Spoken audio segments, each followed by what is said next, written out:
Alright, we need some time to read some of these books.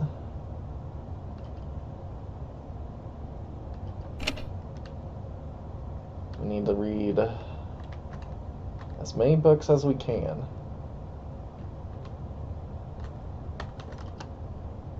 Let's see, this one is Purifying a Summoned Demon.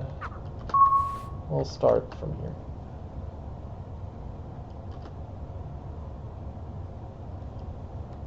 Hold on, I didn't read the first part. There's a lot of questionable books lined up, all containing occult and black magic information. What's that? There's a note inside named Research Report. Should I read it? Read it. The research notes are quite in depth. Previous owners of this house seem to be two wealthy men. They were both heavily invested in the occult and researching black magic. They were searching for a unique place, somewhere with a strong magical connection. It looks like they were buying a lot of land on the outskirts of town. They even went as far as to build a house and shut themselves in to continue their research. Well, judging by the situation I'm in, I guess they got what they wanted. Underground. I wonder if this house has a basement. The research seems to have escalated quite quickly. At first they were only able to summon small, disfigured creatures, but they had various specialized tools for the purpose of killing demons and spirits. With each passing day, the summoning attempts increased, as did the dangers involved in such reckless research. Enticed by the thought of finally embracing a succubus, they continuously repeated their dangerous experiments. Judging by the bookmark, this must be their last entry, some half a year ago. September 25th, 2000. Finally, our ritual research is almost complete. Every experiment until now has been for this day. Not for some lowly, worthless fodder, but to summon a real, high-class demon. We will guide a true demon to our world. Is there anything more magnificent than that? Summoning itself is our objective. Whatever the consequences may be, we do not care, even if the world falls to ruin. Everyone will marvel at our magnificent discovery. No one can understand the blood we've shed trying to succeed, the forbidden objects and unholy creatures we've encountered upon our journey. Nothing else matters anymore, only our desires. In the end, they were killed by the very creature they had spent so long summoning. What self-centered people, bringing these creatures into the world to satisfy their own desires. Well, I want to curse them for the countless deaths they've caused. I need to focus my energy on getting out of here first. Underground. Access must be somewhere on the first floor.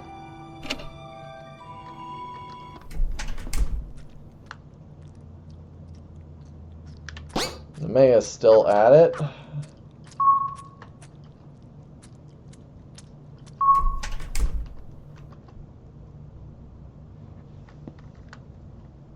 Demons and summoning practices. This must have belonged to the previous owners. Should I read through it? Read it. I've tried countless methods, but I've finally done it. This document will report my research and findings. First, the location requirements are quite specific. It has to be in an area with a strong magical connection. The ritual will fail every time. In this house, it would be in the basement. As for the method itself, it is actually very simple. You must use a catalyst, an item with a strong demonic aura. Lastly, an offering is required. Blood or semen works well. I have also tried various alterations to the method, from drawing pentagrams in blood, chanting, singing, praying, and offering various other substances, though none of them have any effect on the outcome. One thing of importance to note is that there is a variation in demons. Unless using a glass of milk as the main offering called for some kind of lesser demonic creature. Through my long research, I confirmed that an object containing strong power, for example, a demon's body part, will result in a more high-grade summon. I've written my results in the enclosed document. Alright. I think we're good until the next hour. So, summoning demons. I imagine this belonged to the previous owners. Should I flick through it? Yes. This is a practical and written guide on summoning methods. When summoning, the two most important factors are catalyst and offering. Below is a diagram of how I will lay out my findings. Catalyst and offering. Results, other notes.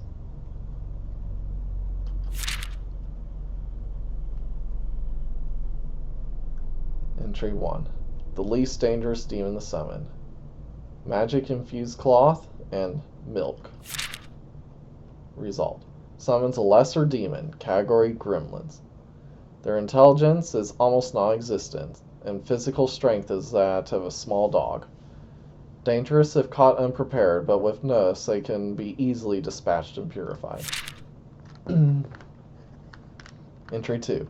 Encouraged by the previous results, we set about with the goal of summoning a higher class of demon. Requires parts of a demon, nail, hair, etc., and fresh semen. Results. A creature classified in category imps. This demon seemed fully aware of the situation. However, as the catalyst was not sufficient to maintain the connection, they disappeared after a few moments, dissipating into magical energy. Entry 3. Satisfied with progress, we're going to move on to category advanced demons, starting with a succubus and then eventually category greater demons, aiming to find out if anything lies beyond that. Requirements. Succubus hair, nails, semen, or blood. Result. That's the last entry.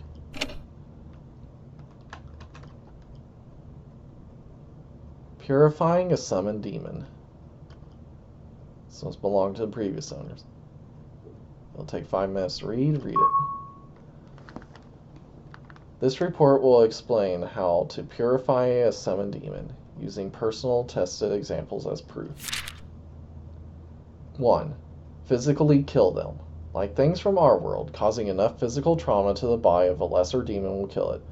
Gremlins and some imps can be dispatched using this method. 2. Holy artifacts and spiritual trinkets do not work. The power of Christ holds no influence over these creatures. One even asked who I was talking about. 3. Holy water. A strange discovery after the last entry. The usage of authentic and incredibly expensive holy water has a devastating effect on the body of the gremlin we used it on. A few drops and it screamed in pain as it turned to ash. We prepared other tools and methods, but due to the outstanding and surprising effect holy water has on these creatures, we're going to keep it hidden and use it as our main defensive method. Furthermore, it appears that demons never become emotionally attached or fond of humans. After capturing one in a cage and using various non-hostile methods to coax it, it still remained angry and threatened me whenever I came close. Resorting to more normally persuasive methods also did nothing, as the demon died before complying with my requests. Defeating one of them by physical means seems difficult, to say the least. There's a small photograph tucked away inside. It must be the holy water mentioned. I wonder if it's still somewhere inside the house. If I had that as a weapon, then maybe. And finally, it looks like Venom's diary or a notepad. It's in some strange language, but there's a lot of Japanese mixed in too. Now that I look more closely, seems like it's being translated from whatever language it is into Japanese. Other than that, there's a memo here that I can read. About Manticore's recent. Manticore? Does it mean that huge monster roaming about the gardens? Shall I read it? 3 minutes will pass. Read.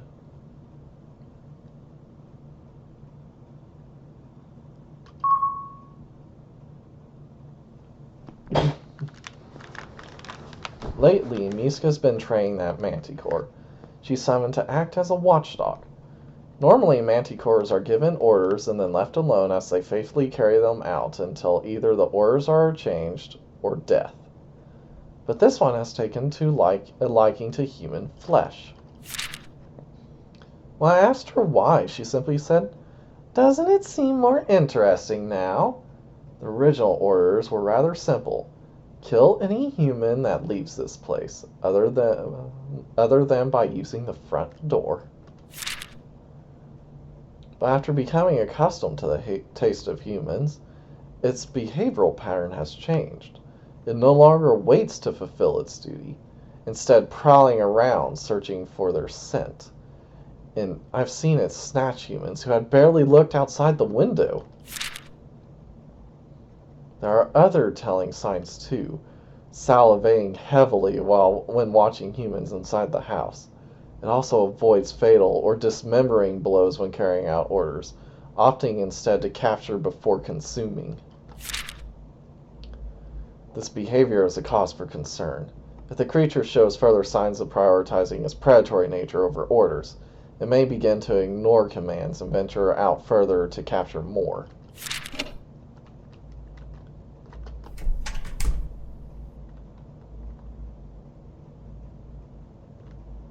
Oh? Nemea left. I mean, not Nemea, Muska. Can't hear anything. She's not in bed. She must be in the bath.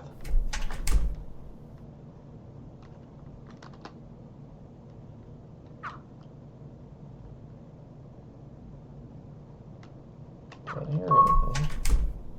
Ah. Okay, we need this. It's dark. It's so dark, huh? Something faintly shining here on the floor. It looks like it belongs to Muska. It's caught in the comb. Maybe her hair could be used as a summoning callus. She won't notice it's missing, so take it. Obtain Muska's hair.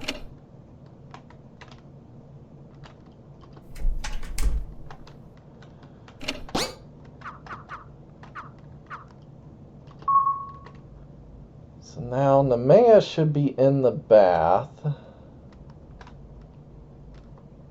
Oh, while Nemea is in the bath, we need something from her room.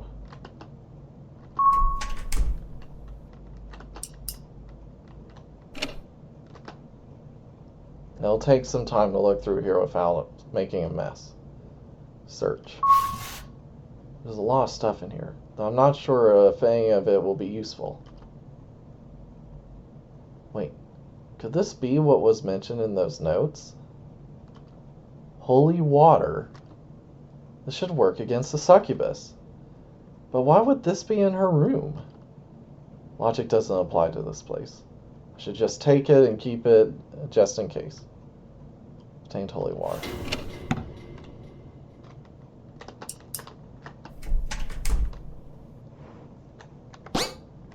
Alright. Things are going well. Holy water is another item that we need.